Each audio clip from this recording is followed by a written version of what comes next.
Hi there. Thanks for watching my views and news. Good to be with you.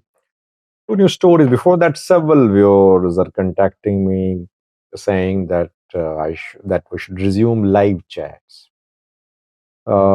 Yes, hopefully we'll resume live chat soon. Problem is that internet speed is unpredictable here. Internet under restrictions here.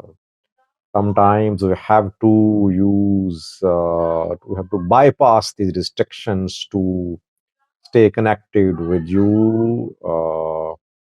That is why I have been avoiding live streams. I miss live chats, by the way, because live chats keep me connected with you people. I'll try to resume live chats. At least we'll have live chats off and on in coming days. First story is from Tigray, where Getachew Reda, Tigray interim president, is making some new decisions uh,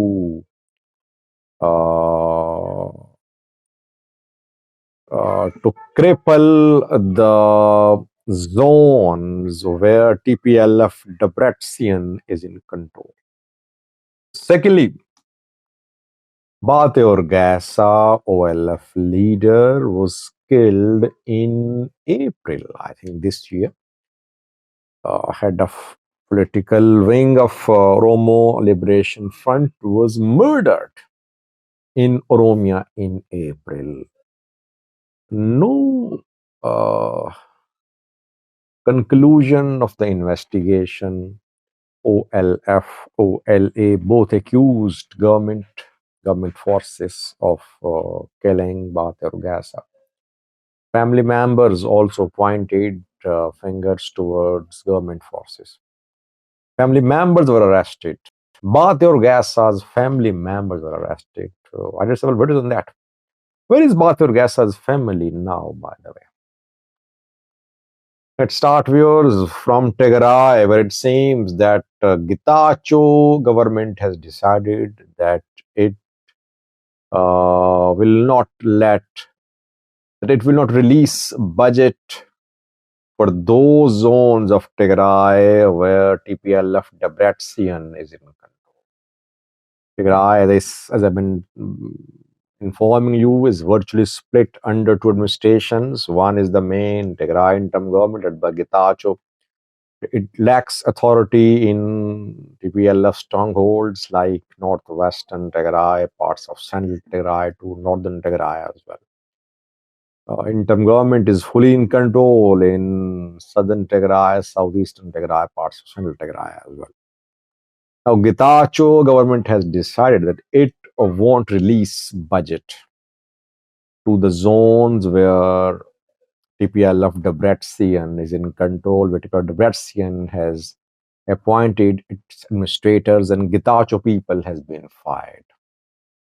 Letters have been written to the banks with new seal and new signatures. Signatures which banks require for withdrawal of money. Because when regions withdraw budget from banks, they send authorized signatures and stamps in advance. The bank has record of the preserved signatures and seals of the zones, and letters written with those seals and signatures are considered as legitimate by banks when it comes to releasing money to those regions. Now, Getachew government has changed the seals and signatures of withdrawing officers in those areas where the Debretsion group is in control. It means that now Getachew government has shared new signatures and new seals with the banks. It is asking banks should consider only these seals and signatures as legitimate. and letters written by the governors appointed by Cripple Debretsion should not be considered as legitimate and legal when it comes to withdrawing the money. So Getachew government is asking banks to cooperate with the federal government. That is why around 48 hours ago, when Getachew government issued a statement and asked Tigray security forces, international community, federal government, and banks to cooperate with the Tigray government, to stand with Tigray government. Tigray government mainly wanted banks to ensure that only persons authorized by Tigray interim government should be considered as legitimate to withdraw money from banks. Money means official budget. So Getachew government wants to paralyze the administrative structures in Debretsion wing controlled areas by denying them budget. Who will suffer? People. This is what we've been saying, that people are suffering. They'll suffer if this political conflict continues. If administrative units have no budgets, how will they perform? How will schools, hospitals, government institutions will run if there is no budget? In this fight between two TPLF wings, people of Tigray are suffering more. Tigray security forces don't want to be seen as partial, as supportive of one party. They're trying to keep, they're trying to be neutral, but they're waiting for the matter to be solved on its own. They're trying to promote dialogue, but so far no solution. Rather, two sides are taking new decisions, taking extreme positions, leading to more instability in Tigray.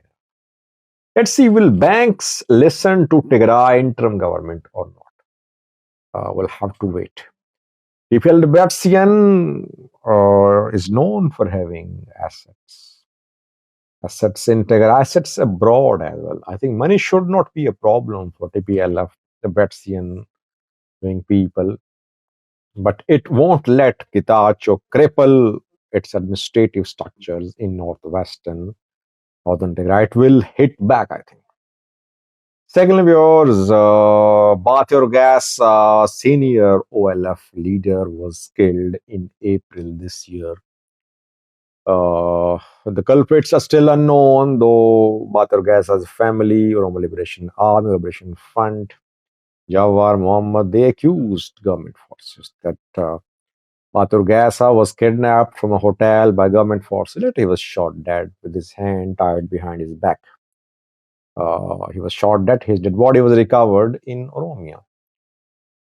Investigation was launched, but it could not lead to any conclusion. Human Rights Commission of Ethiopia, in a statement, said that it was facing difficulties inquiring into the death of Batte Urgessa. His investigators of the commission were harassed. They were threatened while they were conducting inquiry into the death of Batte Urgessa. Batte Urgessa's family was accused of being involved in this murder. That mayor of a town said that family dispute maybe was the reason behind the killing of Batte Urgessa. Batte Urgessa's brother and sister were taken into custody. They were in prison for several months. I'm not sure if they were released or not. But reportedly, Batte Urgessa's family has arrived in the US. His immediate family members, I think 4 or 5, arrived in the US. Are they going to seek political asylum there? It's very unfortunate that the family, which has every right to pursue the case of the death of Batte Urgessa, is fleeing Ethiopia because they are scared they could be killed as well. This is the rule of law in Ethiopia, that government forces can kill anyone. Government forces are above and beyond accountability. Extrajudicial killings are a norm, not an exception in Ethiopia, under direct orders of top leaders in Ethiopia, such extrajudicial killings are committed and no one is held accountable. And Abiy claims as if he is a revolutionary leader in Ethiopia and he is leading an era of change with democracy, with transparency as key characteristics of his tenure, but no democracy, no transparency, no real freedom. Rather, people are being denied their fundamental rights. What is the crime committed by the family of Batte Urgessa? Why they are why were they forced to leave the country? Because they were threatened. Obviously, they knew who the culprits were. They wanted government forces to be investigated, and now they are fleeing the country to just keep themselves safe. It's very unfortunate. Thank you for watching.